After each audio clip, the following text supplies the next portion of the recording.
Airships, once the crown jewels of aviation, saw their glory tainted by the infamous Hindenburg disaster.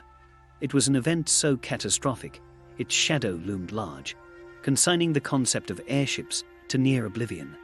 However, like a phoenix rising, the modern airship is redefining the skies with a vision set for 2026. Let's start with some history. At the beginning of the 20th century, people's dreams of taking over the sky were not just about airplanes. The airship was a bigger and better idea, and the Hindenburg was the most beautiful of them all. It was a time of great things. Big towns had skyscrapers that went up to the clouds, and cars started to line the streets. As long-distance communication got easier, the world shrank quickly. In a world where things were changing quickly, the Hindenburg became a sign of luxury and hope for the future. With a silver surface and a length of more than 800 feet, the Hindenburg was a sight to see. It was the best plan ever made for an airship. This German-made Zeppelin could fly across the Atlantic with more than 70 people and a crew in comfort that was on par with the best hotels of the time. The inside of the Hindenburg was just as amazing as the outside. It had a lot of space inside, with eating rooms, lounges, and even a room for writing. Large windows on the ship gave people a bird's-eye view of the world below, something that birds had always been able to do.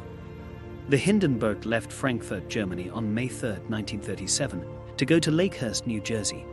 There were officials, famous people, journalists, and even families on board. The trip across the Atlantic went without a hitch. People told each other stories, ate together, and looked down at the world below with wonder. They had no idea what was going to happen when they got there. On the evening of May 6th, as the Hindenburg got close to the Lakehurst Naval Air Station, everyone was happy. The people on the ground got ready to tie down the huge Zeppelin, and the crowd below was buzzing with excitement. But there was something wrong. At 7:25 p.m., bad luck hit. At the back of the Zeppelin, there was a flame. Within seconds, the fire spread to the whole building and turned the beautiful blimp into an inferno. People looked on in terror as the huge Hindenburg fell out of the sky, its frame breaking apart as it burned.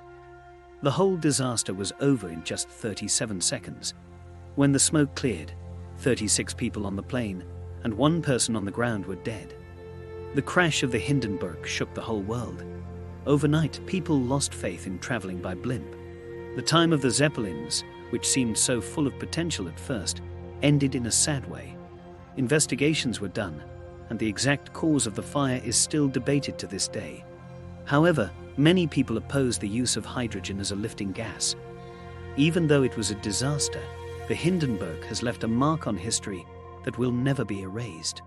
It's a lesson in how ambitious people can be, how fragile life is, and what can happen when you push the limits of innovation. The pictures of the Hindenburg on fire have become well known and ingrained in our minds. They remind us of how expensive progress can be.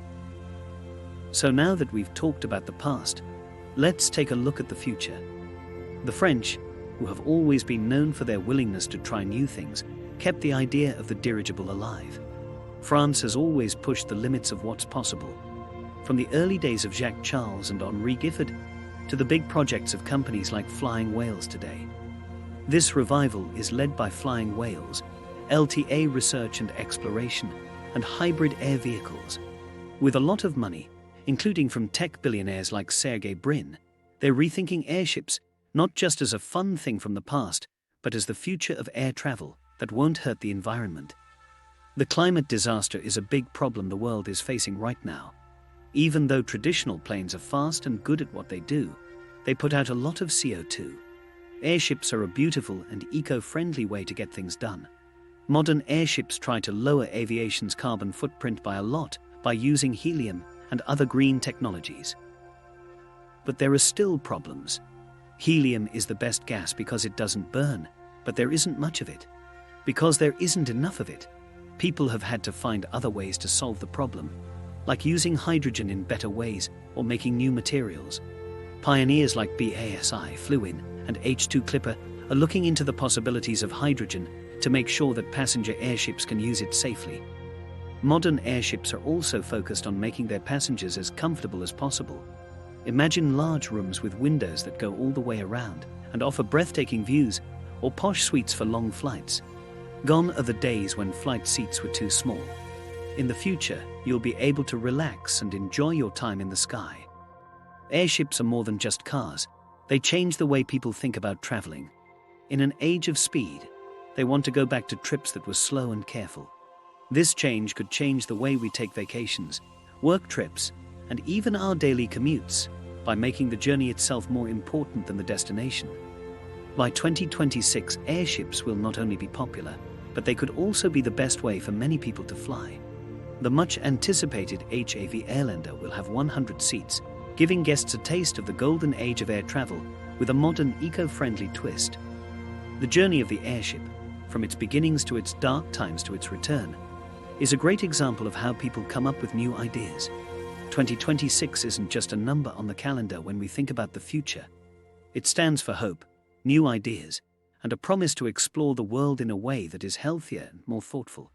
When airships take off again, they carry not only people, but also the hopes of a world that is looking for long-term answers to problems that are getting worse.